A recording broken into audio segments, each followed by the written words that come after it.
So we're about a year out from the 2024 election, and one of the recurring themes of this channel is that we've been discussing Donald Trump's insidious authoritarian plans should he be rewarded with a second term in office. And we have a major new development about those plans and what he intends to do with the executive power he desperately seeks to wield. But before we unpack all that, if you haven't yet, please hit that like, subscribe, and the alert bell. All right, folks, I've got a clip to play and then a couple of articles to go over with you. I will try to be as concise as possible. I doubt this will be the final word in the story. I mean, I suppose by definition it can't be until we determine what the outcome of the election is. If Donald Trump loses the 2024 election, then this may very well be an end to this very insidious authoritarian scheme. If he wins in November 2024, this could very well be the beginning. But I want to play this clip from CNN between New York Times columnist Maggie Haberman and Caitlin Collins. This bigger picture of a second Trump term and what that's going to look like. And I do think that's not something that's talked about enough because right now it's so clear that Trump is going to be the nominee. We don't know for sure, of course, anything could happen. But right now, if it was tomorrow, he would be. And the idea of him potentially having another term, he would kind of just be unrestrained. What's your reporting on what that would look like? Yeah, I mean, so look, you are correct that elections aren't over until they're over. But at the moment, he has an overwhelming lead in the national polling. And even in Iowa, he is well ahead. And in all the early states, he's well ahead. And so there is reason to look at what a second administration would look like. My colleagues, Jonathan Swan and Charlie Savage, and I have been trying to do just that. And we focused this week on a piece about efforts by two key Trump allies, Stephen Miller and Johnny McEntee. Stephen Miller, his policy advisor, I think probably very known to this audience. Johnny McEntee, less so. He took over the personnel office in 2020 with a mandate to purge the government of people who were seen as opposed to Trump or trying to stop his agenda.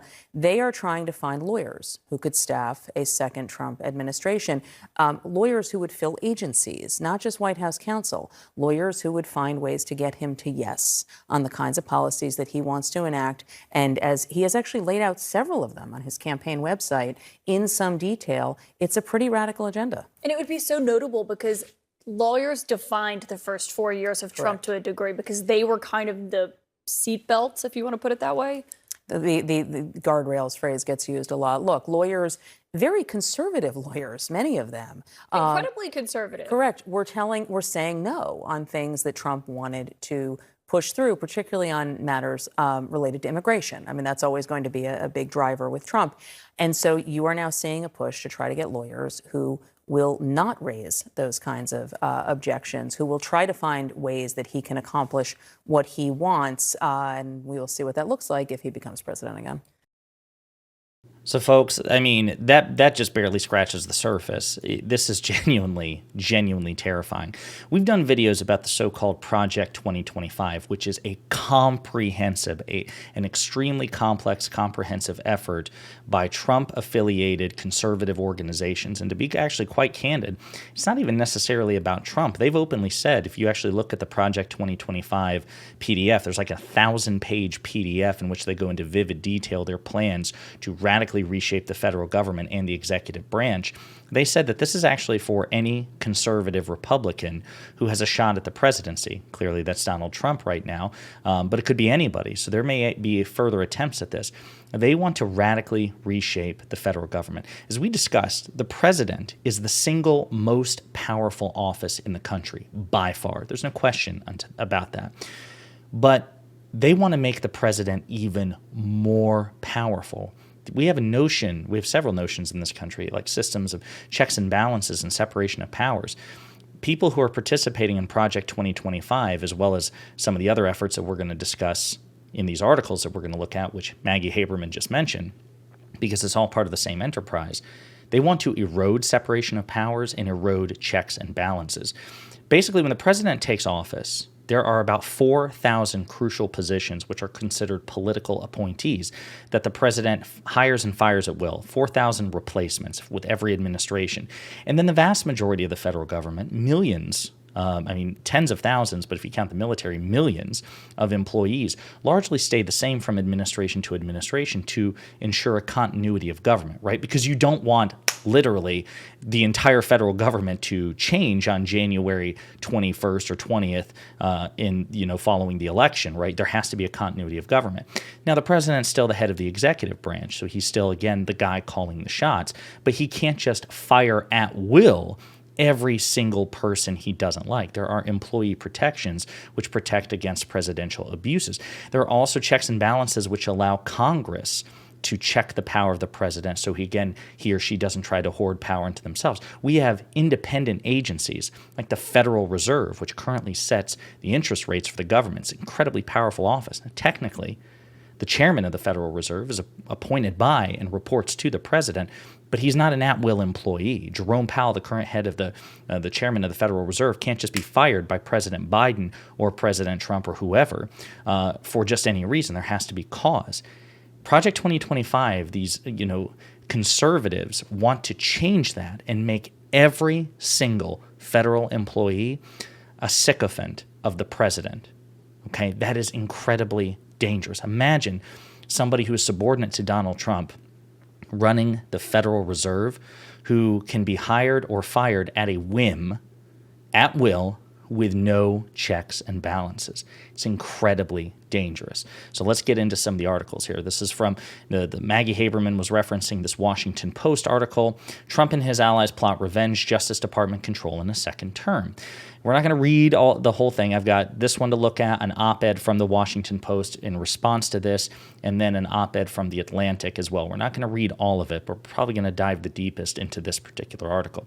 Donald Trump and his allies have begun mapping out specific plans for using the federal government to punish critics and opponents should he win a second term, with the former president naming individuals he wants to investigate or prosecute, and his associates are drafting plans to potentially invoke the Insurrection Act on his first day to allow him to deploy the military against civil demonstrations. In private, Trump has told advisors and friends in recent months that he wants his Justice Department to investigate one-time officials and allies who have become critical of his time in office, including former Chief of Staff John Kelly, former Attorney General Bill Barr, as well as his ex-attorney Ty Cobb and former Joint Chiefs of Staff Chairman General Mark Milley, according to people who have talked with him, who, like others, spoke on the condition of anonymity to describe private conversations. Trump has also talked to prosecuting officials at the FBI and Justice Department, a person familiar with the matter said.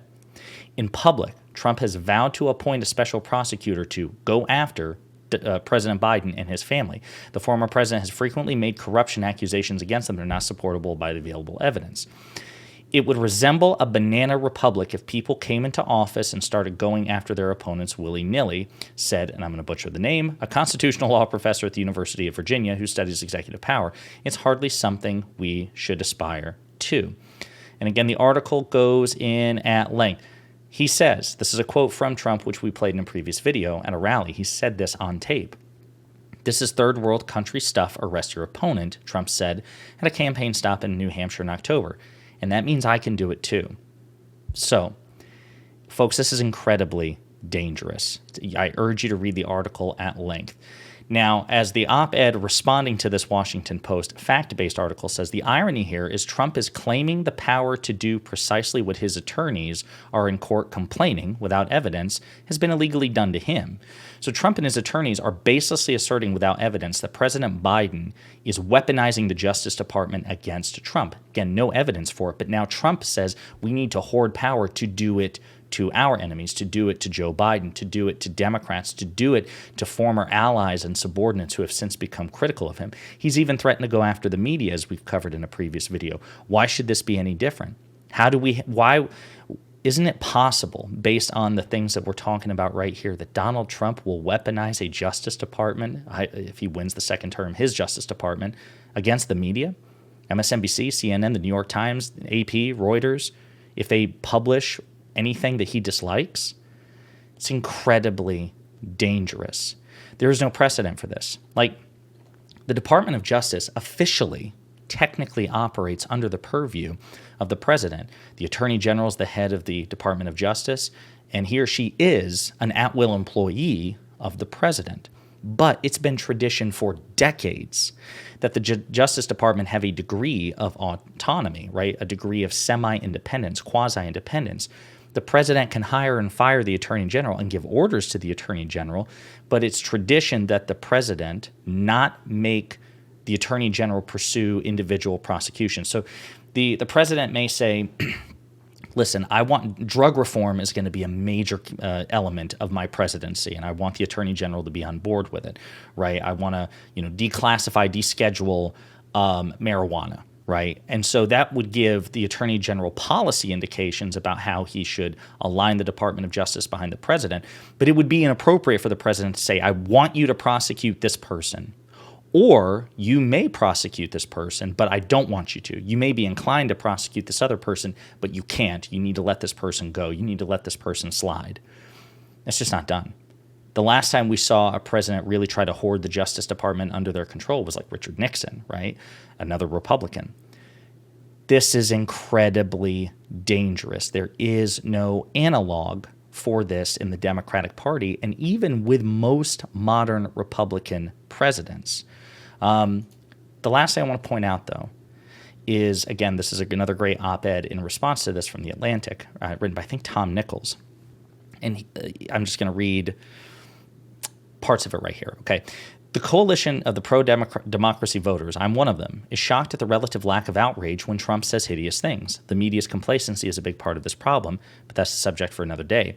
For many of us, it feels as if Trump will pull up a billboard in Times Square that says, I will end democracy, and I will, in fact, shoot you in the middle of Fifth Avenue if that's what it takes to stay in power, and no one notice. Again, he famously said, Donald Trump in 2015 or 2016, that he could shoot someone on Fifth Avenue in broad daylight and not lose a single voter. It was one of the most honest things that man has ever said, because it's utterly true. Trump hasn't taken out billboards, but at his rallies and press events, he's shouting it all as loud as he can, and the people around him are making plans to carry out his wishes. Meanwhile, millions of voters are folding their arms like shirty children and threatening to sit out the election because they don't like their choices. Some are threatening to withhold support, in particular for Joe Biden, if they don't get their way about student loans, climate change, or policy towards Israel.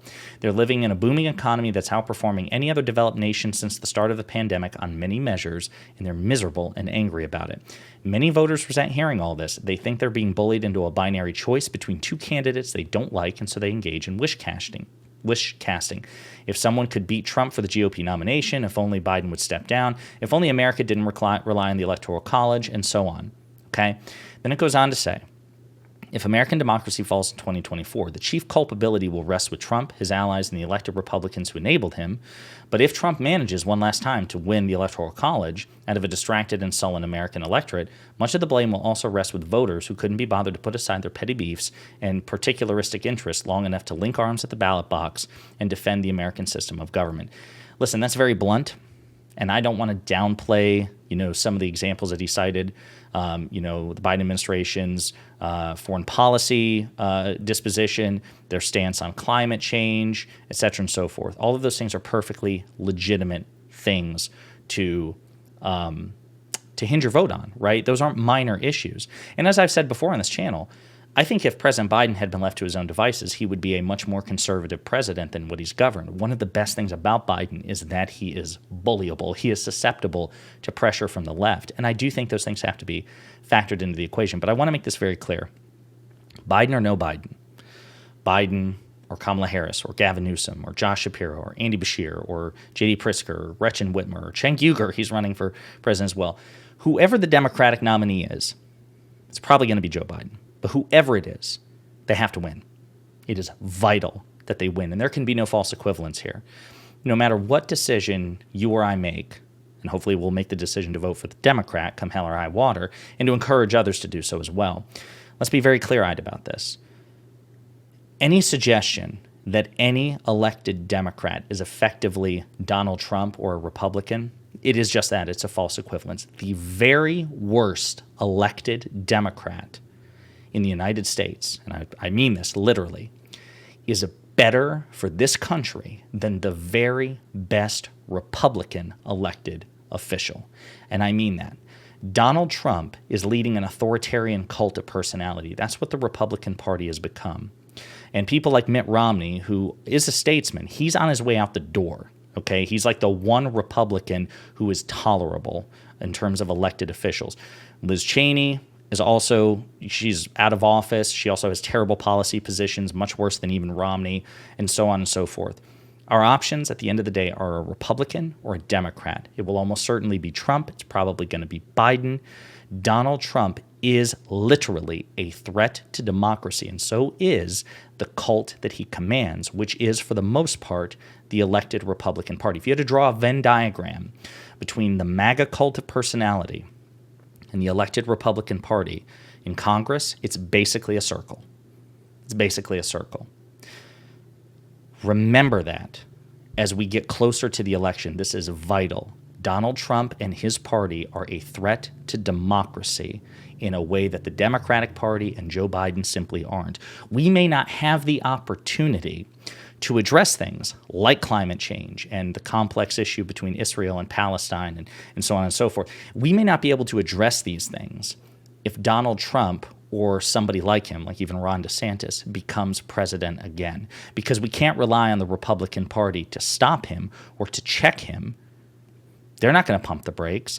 And in terms of his administration, he's actively seeking people who will not be a brake check on him. He says he's not going to make the same mistake that he thought he made in the 2016 presidency, which is allow mature adults to somewhat keep him from his worst excesses. He's not going to do that.